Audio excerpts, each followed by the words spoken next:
Next on our to-do list is the exploratory factor analysis. You can see here in the order of operations, we've just done data screening and case screening and all that, and now we're on EFA. So let's do it. We're already ready. The data's all prepped for us. So analyze. Let's see, dimension reduction factor. What do we want? All of it, except ID. Oh, it didn't resort. What a bugger. Let's do that first. Variable view, sort by name. Sure, sort ascending. Nope, we're good. Alright, and then I'm just gonna move some stuff out of the way. Let's see, age, education, experience, frequency, gender, and ID. I'm gonna move all of these down to the bottom. There we go. Okay, now let's go do factor analysis. Analyze, dimension reduction, factor. And Control A, accept the bottom, hold Shift, click the last one, and stick it over there. Descriptives. I would like to see a reproduced and a KMO. I'd like some maximum likelihood, and I'm going to do it based on eigenvalues. This just lets SPSS decide how many factors to extract. Now we know we need, what is it? Let's go look at our model. We know we need, here it is, 1, 2, 3, 4, 5, 6, 7 variables. So we could just constrain it right here, fixed number of factors to 7, but let's just see if it plays out all right. Continue. Rotation, I would like Promax. Continue. Options, I'm going to sort by size and suppress small coefficients. How small? I'm going to suppress all the way up to 0.3. Why? Because I don't want to accept any loading that's less than 0.5. So that's 0.2 away, which is acceptable. And hit OK, and hope for the best. I actually haven't done this yet, so we're learning together. Okay, we got a 0.933 for our KMO. That is good. That is very good, actually. Anything above 0.7 is fine. Above 0.8 is good, and above 0.9 is great. Significance should be significant. It almost always is. If it isn't, that is a huge red flag that there's something wrong. We look at our extraction column of the communalities table, and we're looking for any values that might be below 0.3. If it's below 0.3, then there might be some issues with correlating with other items. So everything's looking pretty good. There's a 0.308, that's borderline, decision quality 8. Looking, and it looks pretty good. It's just decision quality 8. Now I wonder, was decision quality 8 one of our problem childs over here? Decision quality 1, and no, not one of the ones with issues. I guess it would have just been in this, actually, not in the missing area. Okay, so we're good on communalities. Total variance explained. We're going to look at this cumulative percent column, and we want more than 60%, so we're good here. And look, we actually extracted 7 factors, just like we expected, so that's pretty good. We're going to skip the factor matrix. Look at the goodness of fit test. Almost never will you see a non-significant value here, but that is what you want, is something non-significant. But that's all right. We have a huge data set, 300 and what was it, 80 responses. So we're not going to get a significant there because it's based on the chi-square, which is dependent upon the sample size, and it's inflated with sample size. So scroll down. We look at the bottom of this huge matrix, and we see that we have 33 or 3% non-redundant residuals. And that's good. Anything less than 5% is just fine. Here's the one we're looking for, the pattern matrix. And it's looking pretty good, actually. Oh, here we are. Info qual has some potential issues here. All right. So what do we do first with this pattern matrix? And by the way, we don't need to look any lower at this point. We need to resolve the pattern matrix. Well, we can do a number of things. We can get rid of the lowest loading items, like this, decision quality 6, or we can get rid of cross-loading items. That's probably a better way to start. Or We can look for items that don't load anywhere. I don't think there are any of those. Looks like everything loads somewhere, so that's good. Nothing is a negative loading, so that's good. So let's start this way. There is no right answer, and so I'm just going to sort of finagle my way through this. We see that info acquisition is loading on decision quality.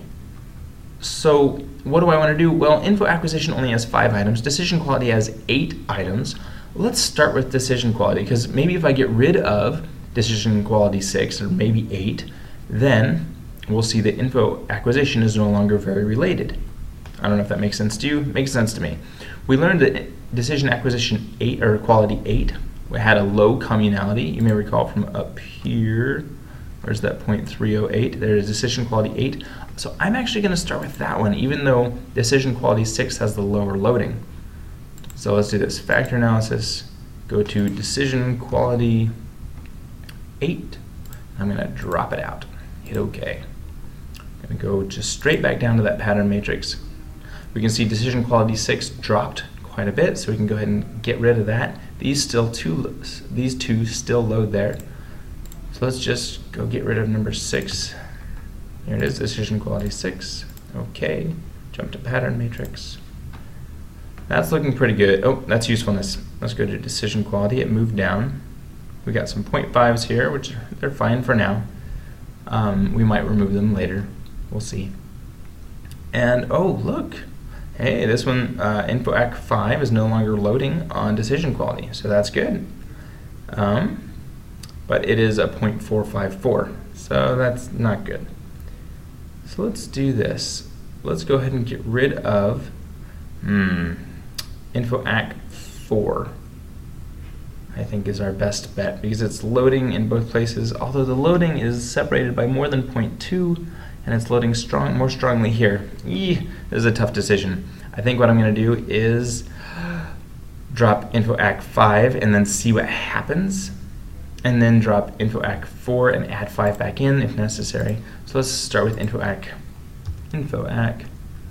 5. Removed. Hit OK. Jump to pattern matrix. Still, now it's within 0.2. Let's try again. I'm going to stick InfoAc back in, number 5, and I'm going to go get rid of number 4 and just see if that makes a difference. Oh, now we don't have 7. Whoa, now they all loaded on decision quality. That's not good. So InfoAc 4 was holding us together. Yikes. Let's go add InfoAc 4 back in. And drop 5.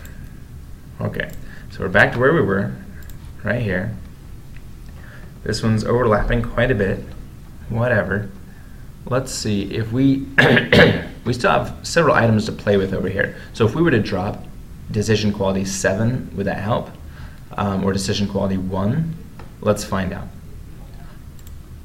Because there's sort of wiggle room right there. Go down to decision quality 7.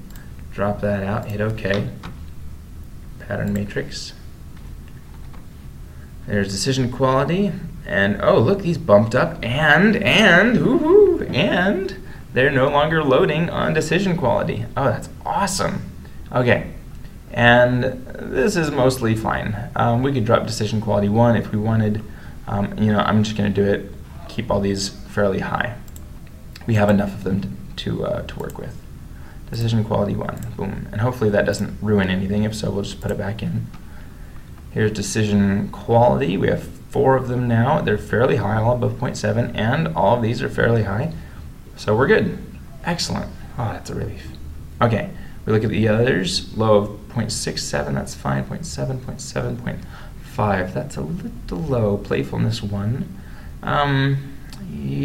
It's above the 0.5. And averaging out, I think we average over 0.7, so I'm going to leave it. 0.6, 0.6, so we're good, actually. This is very good. So now that we have a pattern matrix that we're happy with, let's go back up to the KMO. Looks like it's still great, significant, good. Extraction, still good. And oh, we're actually explaining more variance now. That's 66%. Here's the goodness of fit test. Not significant still because we have a huge sample size. Reproduce matrix, we're down to 2%. That's excellent. We know the pattern matrix is good. And so, what's the next step?